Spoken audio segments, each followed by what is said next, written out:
আজকে গাড়িতে বসে তোমরা বুঝতেই পারছো কোথাও যাচ্ছি। তা কোথায় যাচ্ছি এখন বলবো না, আগে পৌঁছাই তারপর তোমাদের দেখাবো কোথায় এসছি। তো ফ্রেন্ডস, আমরা চলে এসেছি কাছাকাছি।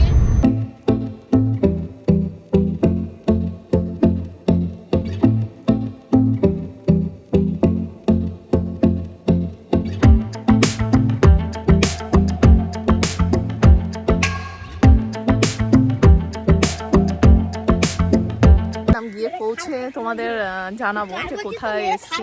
তা আমরা এসেছি চা গ্রামে, আমাদের বাড়ি থেকে প্রায় 15 কিলোমিটার দূরে। সেখানে এসেছি। এখানে এই যে ওর দিদা বাড়ি, আমাদেরও মামা বাড়ি। তা এখানে এই যে এই পুকুরটা পেছনে দেখতে পাচ্ছ, এখানে মাটি খননের কাজ করতে গিয়ে একটা মূর্তি পাওয়া যায়। এতদিন তো আমরা সবাই টিভিতে দেখেছি যে মাটি খননের কাজ করলে, কাজ করার সময় মানে কোনো অ্যান্টিক জিনিস বা কোনো ধাতুর মূর্তি পাওয়া গেছে। তা ওটা আমরা টিভিতেই দেখেছি। এর জন্য যখন এত কাছাকাছি একটা জিনিস দেখা যাচ্ছে, যখন সুযোগ পেয়েছি, আমরা চলে এলাম নিজের চোখে দেখার জন্য। ভীষণ এক্সাইটেড। তা আগে পুকুরটা দেখে নিলাম, যে পুকুরটা থেকে এই পুকুরের পাড়ে রাখা হয়েছিল, পুজো হয়েছে, কিন্তু লোকের এত ভিড় হচ্ছে, তারপরে পুলিশ প্রশাসন এসে এখান থেকে সরিয়ে নিয়ে গিয়ে আলাদাভাবে এক জায়গায় রাখা হয়েছে। তো আমরা সেখানেই যাব। এর জন্যই তোমাদের আমরা আগে জানাই, জিনিসটা কিসে সেটাও দেখাবো। তাহলে চলো তোমাদেরও দেখাই, আমরাও দেখি, আমরাও কোনোদিন দেখিনি। হ্যাঁ, ভীষণ এক্সাইটেড। এই গাড়িতে এই জেসিবি করে, তাই তো? গাড়ি আছে, এইগুলো যেখানে ফেলেছে সেইখান থেকে আবার দেখতে পেয়েছে, তাই তো? মাটি তুলেছে, মাটির সাথে উঠেছে, মাটিটা নিয়ে আবার আরেকটা পাড়ায় গিয়ে ফেলেছে। এবার সেইখানে গিয়ে ঠাকুরটাকে দেখতে পেয়েছে যে ওইখানে একটা ঠাকুর উঠে আবার এই পাড়াতে এসছে। আবার ওখান থেকে এই পাড়ার লোক গিয়ে ঠাকুরটাকে আহ্বান করে নিয়ে এসছে, গান বাজনা বাজিয়ে সবকিছু করে নিয়ে এসে পুজো করেছে। বাজনা হয়েছিল, প্রচুর লোক, 4টে ট্রাক্টর গেছিল, 4 ট্রাক্টর লোক গেছিল, 12-14টা মোটরসাইকেল গেছিল।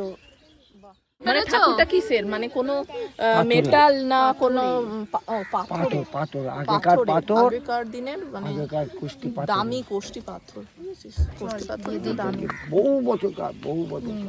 বহু বছর। মানে তুমি, মানে তোমরা আগে দেখোনি, মানে এই প্রথম দেখছো নাকি? মানে তোমাদেরও আগে। জি, এখানে রাখা আছে মূর্তিটা।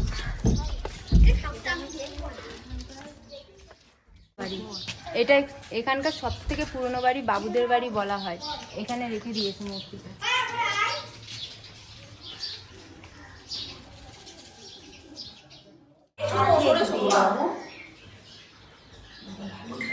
আমি না দাদু বলছিলেন, বুঝতে পারছি না।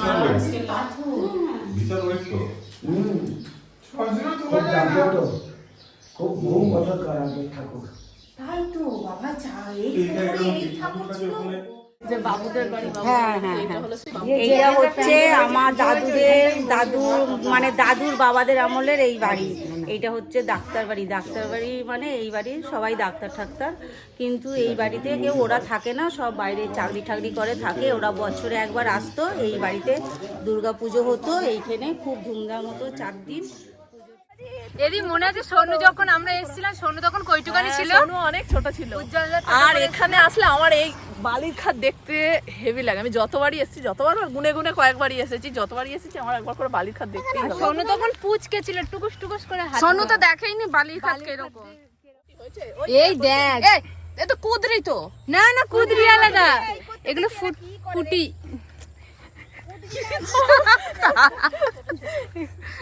এটা হচ্ছে ফুটি গাছ, ছোট ছোট বন ফুটি। এখন ঠিক বলেছি তো? গরুটা কি বলতে চাইছে? গরুটা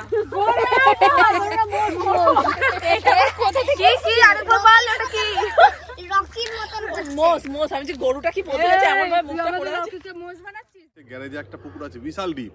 ওই পুকুরটা কোনো সময় জল থাকতো না, টেনে নিত।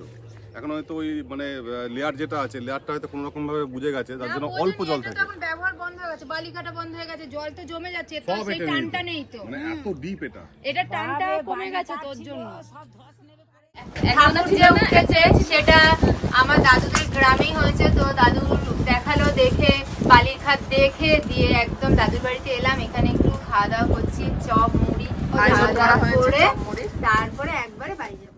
আবার দাদু যদি সারা নিয়ে চলে আসে, বাড়ি নাও যেতে পারি।